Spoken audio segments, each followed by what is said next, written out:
Amen. Please be seated. Man, it's fantastic to have you with us this morning. And if you're visiting, it is especially to have you here with us this morning. Cody, and you guys are just, it was great. Olani, you guys are amazing and very grateful for the talents that God has given us. Those new songs, they're just awesome. And you're right. Cody's right. I do have my favorites, like all of us, unapologetically, that song is crazy. But Oceans might be getting there, hey? I love Oceans. So that's great. Folks, it's fantastic this morning to have Colin and Felicity with us, down for a wedding as Patrick and Cheryl Kinney. Patrick and Cheryl Kinney are old friends. At my age, I only have old friends, you know. But you know, Colin said the most amazing thing this morning. He said, Brian, you have to grow a beard to look old. And that's the best thing I've heard all year. He actually lied through his church in a church building, but you know what? I'll accept it. I will take it. Nice to also have Charles and Martha all the way back from France. Watching their son compete in the Ironman there in Nice, is it? I believe Charles saw things on the beach there in Nice that burnt his eyeballs. But anyway, I'm so glad that he's back to be with us. Hey, folks, I want to speak to you this morning about cross culture. You know, today, I want to talk to you about a temptation that only Christians face.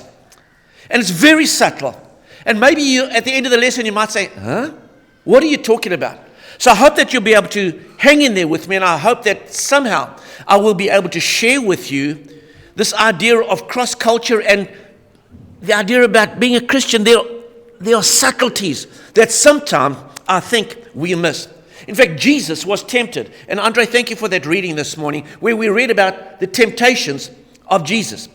And I say again this morning, I've said before, sometimes don't write ahead of the story because I want you to feel that tension that we feel when Jesus was alone with Satan. In fact, Matthew and Luke said he was alone when Satan tempted him. In fact, that's a lesson all by itself that, you know, it's when you're alone that Satan will make his way into your life. The third temptation was of Jesus, and he's taken up into the mountaintop. It's so subtle in many ways. Read with me in Luke chapter 4 and verse 5. The devil led him up to a higher place and showed him in an instant all the kingdoms of the world. I don't know how that works.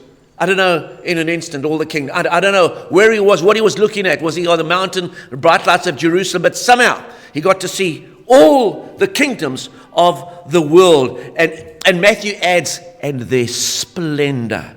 And their splendor. Satan attempted to say to Jesus, see all this? You get it. You get it. You get it. And it's unbelievable. And I don't even know how to really explain to that, but the best thing I can do, maybe for your motor heads out, you car guys, you go to a car show, you know, and they got the lights all in the perfect areas, you know, and you look around there, and then you're with your wife, your significant other, your girlfriend, whatever it is, and you look at it, and you say, which one do you like? I like the red one. What do you mean the red one? No, right. Is it the Bugatti? Is it the Ferrari? Is it the Lamborghini? You know, is it the Countach over there? Is it, I like the red one. And you just, if you're a car guy, you're just salivating over there. Maybe you ladies understand. It's like maybe it's the garden and home show. You go there, and you know, just going there, and you know, your fridge makes that noise. You know, it's just about to go, and you go past, you know, Hershey's, and then they got this fridge. It's one of those, you know. I mean, you can be sitting in the Bahamas, and with your cell phone, you can look inside your fridge and see what's there. And when you take out, you know, that a liter of milk, your fridge orders the next liter because it read the barcode on its way out. And say, I want one of those. No, you don't understand. It's not just that. You get everything here. Everything. You get the electric toothbrush. It's got 40 different modes, you know, for that molar and for this. You know, it's everything. Everything is yours. Jesus, feast your eyes on the kingdoms of this world. You know you want them. You are here for that. And I, said Satan, can give it to you. So here's what Matthew and Luke tell us. Luke chapter 4, we go on to verse 6. I will give you all the authority and the splendor. It has been given to me. That's what he said. It has been given to me, and I can give it to you. You will be the King of Kings. You will be, you will enjoy a splendor beyond your wildest imaginations. The NBS Garden and Home Show, it's got nothing on what I can give to you. But folks, you know the truth. This is not the end of the story. Because who would say no to this? Who would say no to that? When you look down from wherever he was, seeing all what Satan was willing to offer up to him. Who doesn't want all of that? And it's not because we're evil. It's not because you're evil. I mean, I know how your hearts work. You said, because if I win the lotto, imagine the good I can do. You don't think I'm winning the lotto, it's all for me. Because you're Christians, you think if I win the lotto, all the good that I can do. Hey, our minds work like that. And you know, in humility, some of us say, no, I don't want any of that. But the truth be told, I mean, have you ever turned down a promotion? The boss said, you know what, I'm going to give you a raise. No, thank you. Money means nothing to me. Hey, at the end of the year, I'm going to give you a bonus. No, I'm a Christian. I reject that. We don't do that, hey? Here is an opportunity of a lifetime. That's the way some might see it. And we take opportunities because that's the type of people we are. That's why we went to school. That's why we took night courses. You know, that's why we went on. We hit the books. That's why we did overtime. We are wired for progress and creativity. In fact, we are created in the image of God. God is a God of creativity. He's a God of order. He looks into stuff and he says, hey, I'm going to fix that. You know, so he brings something out of nothingness. We do that. You know, we're natural born, order, creative people in the image of God. You walk, you see a mess, you say, I could fix that. Isn't that the truth? We do that. I can do it better. See how the way they do it? I can do a better job than that. That is us. We are designed to achieve. But as you know from this passage, there is a trade-off for Jesus. Verse 9 of Matthew chapter 4, all this I will give you, he said, if, here it comes, if you will bow down and worship me. All you have to do, it's so small. All you have to do is acknowledge me as your authority, me as your king. And so Satan is saying to Jesus, don't see it as a temptation. See it as an opportunity. All of this can be yours. And you know what? Every day, Christians are faced with this. Is this an opportunity or is it a temptation? We are pushed. You know, stuff gets presented to us and we think, the Lord has opened the doors. I prayed for this. Is it an opportunity or is it a temptation? There in the showroom, there's that beautiful car. And the salesman said, it's only 144,000 easy payments. And I can do easy payments. And when we do not grab opportunities that come our way, people look at us and say, what's wrong with him? Is there something wrong with him?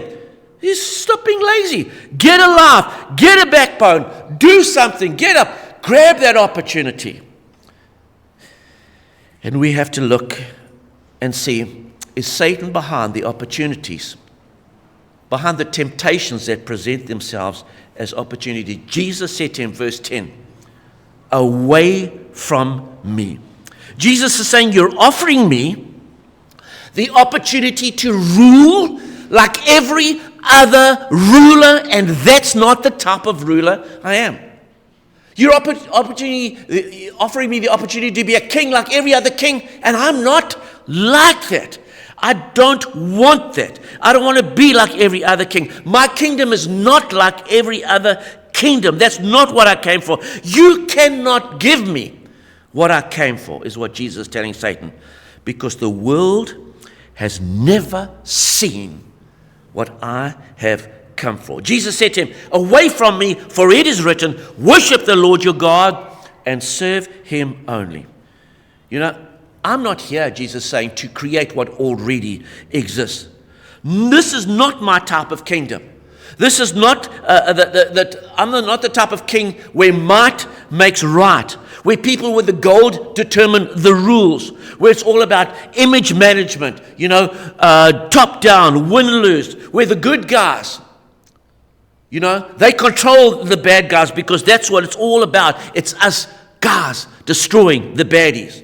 I'm not interested in this type of kingdom. I'm not here for all for one, and I'm the one. Folks, now, if you're raised in church, I say again, don't rush ahead of the story. Stay with this tension here. And I can't begin to imagine, Satan and the devil, Jesus and the devil. And I'm trying to read stuff in the story, saying, well, if I was Jesus, I would have said some other things to him. I would have done this or do that. But he's Jesus, and everything is perfected in here. And it's confusing because sometimes what is given to us as achievement and progress and taking opportunities, sometimes it's the devil tempting us to move away from the way of Jesus. I mean, do we retreat to, no, we don't care, we don't compete, we don't accomplish, we're not interested in the stuff of this world. And we come from the situation, my father was like, we strived in order to survive. We're going, we're trying to better ourselves, we want more and more and more. This is the way of the world. And the question is there another option? Is there another option? Or are we just going to be natural born strivers for the rest of our lives? Maybe you're born into a family and that's just the only way you know. Your dad worked these crazy hours, and well, that's just the way you live because it's like this. Because if you don't do that and do that and do that and do that, and then people look at you and say, what an underachiever he is. Is there another option? And according to Jesus, there is a better way. And in fact, Jesus modeled that way. It is a way that you and I, as Christians, are tempted to abandon every single day of our lives. Because it's so counterintuitive. It's so different what the world presents to us. It flies in the face of culture and the very face of my selfish nature. But as we've discovered in Scripture, following Jesus makes you a better person. Following Jesus makes you a better person. Following Jesus makes you a better husband. Following Jesus, the Jesus way, makes you a better wife, a better citizen, a better employer, a better employee. But Jesus' way is so subtle. Sometimes it's not intuitive. It's so against the flow of the world. And many of us think, we've got this all wrapped up because we wear a cross around our necks and we think we cross-cultured and we sing the songs. But we haven't even begun to understand the way of the cross culture. Some observations that following Jesus will not make you less productive. Following Jesus will not make you less ambitious. In fact, it will make you appropriately ambitious. So let's examine Jesus' response to this tempter. Jesus said, worship the Lord your God and serve him only. Matthew chapter 4 and verse 10. Jesus, by the way, lifted this from the Old Testament because he was taking the words of Moses. Moses was giving the people a lesson, a charge. Saying, before you go into the promised land, I want you to remember who made this possible for you. And I want you to remember you were slaves. Because when you get into the promised land, you're going to see all these nations, all these kingdoms, and that's a different way of doing things. I don't want you to do things like they did. We don't do kings and kingdoms like they do. We don't do money like they do. We don't treat people like the way they treat them. You need to remember what God has called you to do. So Jesus is quoting the words, and he's using words from Deuteronomy. Be careful that you do not forget the Lord, who brought you out of Egypt and out of the land of slavery. Fear the Lord your God. You serve him only. Don't be sold out to Satan because of bright lights and temporary prosperity that does not last. You are slaves. God has liberated you. It's interesting, when we look at that story of people coming out of Egypt, God dipped into history, and what he did to Pharaoh is really is kind of an un-God thing. Because he out-Pharaohed Pharaoh. He out-kinged the kings. He out-kingdomed the kingdoms. When Pharaoh, dabbled into God's realm of miracles with his wise men and the way of doing things, God was able to trump all that. So God's kind of dipped his finger into the way the world does it and said, listen, don't even think you can compete with me. And here is Jesus' final temptation. He's saying, we're not going to repeat history. We're not going to do it like the pharaohs and the kings have always done it, because my kingdom is not of this world. And the devil is basically saying to Jesus, you cannot change history. It's always been this way. It's always going to be that way. Worship me, and I'll just give you all this stuff. Just stick with the stuff. Stick with the power. Stick with the way that it's always been done. And Jesus was tempted like we are. It's called the temptation of Jesus. Jesus is tempted like we are to embrace the old ways, the status quo, the win-lose way. But Jesus said, no, I've come to launch a new way, the way of the cross. In fact, the way of the cross is the way the Apostle Paul put it. See, the problem was in the first century, the way of the cross was untested. Nobody had ever done life like the way of the cross before. They'd only seen what other people do in history, so we follow that. So even for all these disciples, this new way of being with the cross was unfolded every day in their lives. They were watching Jesus, and that's why it's important for us to read the Gospels. We can ask the question: what do we learn about the way of the cross, the way of doing life? Jesus' disciples saw him live, and every day they saw him live the way of the cross every day, and even at the end, they wanted to opt out. They wanted to go back to the win-lose situation. When Jesus was arrested, they were looking for another Red Sea movement. Come on, Jesus, just show your power. Just whack these dudes. Just call your legions of angels. Because we can take the power back from these Romans. They wanted Jesus to declare himself emperor, to establish that new king. And they would rule from Jerusalem, and it would be the same perpetuation of kingdoms and rulers and kings again. But Jesus says, I've come to do something brand new. So when Jesus was being arrested, his disciples were being tested. They wanted him to show his power. They saw Jesus' arrest in terms of a win-lose, and they were on the losing side. And when Jesus was clearly losing, they ran. I mean, who would follow a loser? Who would follow someone who chose to lose? And then 3 days later, they were back. He actually did it. He actually did it.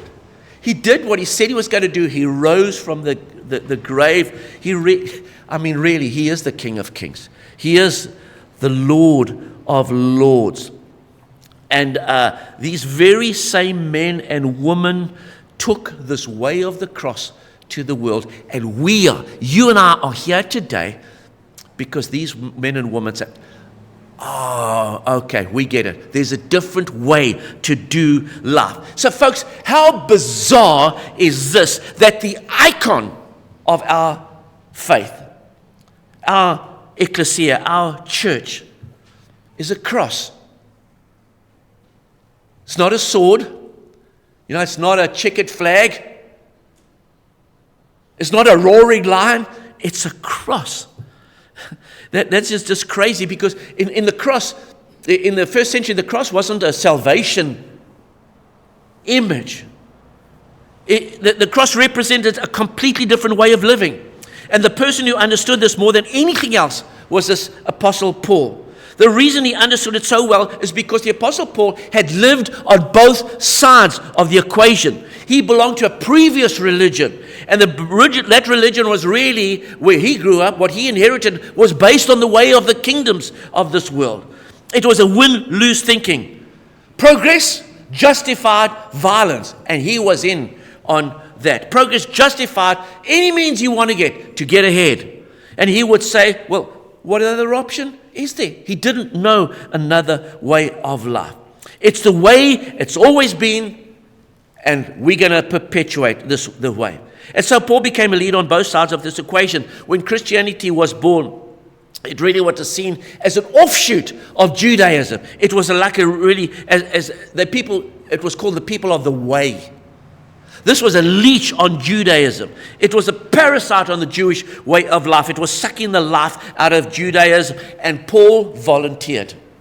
As a great religious guy who loved the Lord, he volunteered. He said, I'm going to eliminate it. And his old way of thinking, his pre-cross way of thinking, allowed his conscience to say, I can get these people, chuck them in jail, to have them put to death. And when we read the atrocities that happened in history against God's people, we say, how on earth could that have been? And the Apostle Paul said, it's easy. I'll tell you. I'll tell you what the thought process is. Because we're the good guys and you are the bad guys. But folks, you need to listen to this. When Paul became a Jesus follower, he could find nothing in the teaching of Jesus to justify violent opposition to those who violently opposed him. He let go the kingdoms of this world type of thinking. Paul took up the way of the cross. This is the way that he explained it to a group of people very much like us. The church in Corinth, Metroplex people of culture, people of education, people of a great city. And he said in 1 Corinthians chapter 1 and verse 7, the King sent me. In fact, the English version said, the Christ sent me.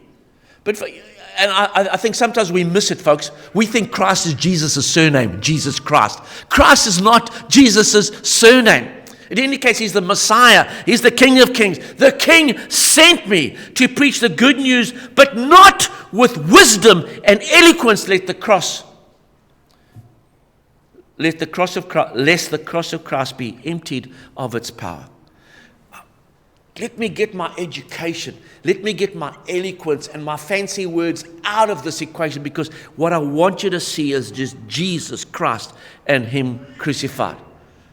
Paul understood there was a way to do, there was the status quo of the day, there was a certain eloquence with which he was supposed to present stuff. So I'm getting out of here. I cannot have the cross emptied of its power, Paul said. And the Romans thinking was hang on, but you put your king on the cross, and now you want us to worship your king on a cross. And you talk about the cross emptied of its power? Crosses by their very nature do not hold power. Crosses are the symbol of powerlessness. The cross is representative of all things to be avoided. Perhaps this explains the very reason why daily you and I are tempted to abandon the way of the cross. Because it requires giving up. It requires helplessness in terms of our own power. It doesn't portray success and ambition. And that's why we are tempted every day as Christians to give up the way of the cross. But when you see the way of the cross as it is supposed to be, you cannot stop and stare. You cannot but admire and applaud. This is why the cross is the global icon of your and my faith. The old hymn says the cross is the symbol of suffering and shame. Remember that. Why? Because the cross depicts a way of living that always seems risky, is never intuitive. And that's why we are tempted on our daily basis to abandon it. You know, that is why Jesus has made this statement. Luke chapter 9 and verse 23. Whoever wants to be my disciple, they must deny themselves, take up their cross daily and follow me. Think about this. When Jesus made this statement, he hadn't been to the cross. Take up your cross daily. He hadn't been to the cross. The people did not have this image in their brain like you and I have. But you take up a different position to the position of the kings of people, a different ambition in this world. It's a position of substituting something greater than your life. It's abandoning power, top down. I'm the one. It's taking up surrender, and it is not natural. And that's why he said you have to deny yourself, take up your cross daily, because it is a daily struggle. And they say, hey, but you're a rabbi, you're supposed to be Torah, and this is Torah teaching, explain the way of the Torah, but this is different. This whole cross-culture thing that is so different. Deny yourself daily. And that's hard when we grow up in a world and say, I want to be the thing. I want to be on the top dog. I want the corner office. I want the trophy. I want the medal. And then there's a different way of living that Jesus came and modeled for us. As we close today, I want to give you some homework. This is your homework for the week. I want you to take a question with you. And this is the question I want you to ask yourself. This week, anytime there is a disagreement you might have with anybody, what it is, whether it's who goes first, do I go first or they go first, maybe it's who get the credit, what would it look like to lose? What would it look like to say, you go first? What would it look like to say, no, you take the credit even though the credit's not due to you? What would it look like? Because you see, there's a big difference between losing and choosing to lose. There's a big difference between being put in a cross, being forced to there, and being allowing someone to put you there. Choosing to lose does not make you a loser. Choosing to lose makes you more like your Savior. Choosing to lose is not a sign of weakness. It requires tremendous strength. Some might say supernatural strength. And I promise you, when you see this in Jesus' followers, you stop and stare, because it is cross culture. Let's stand together as we sing.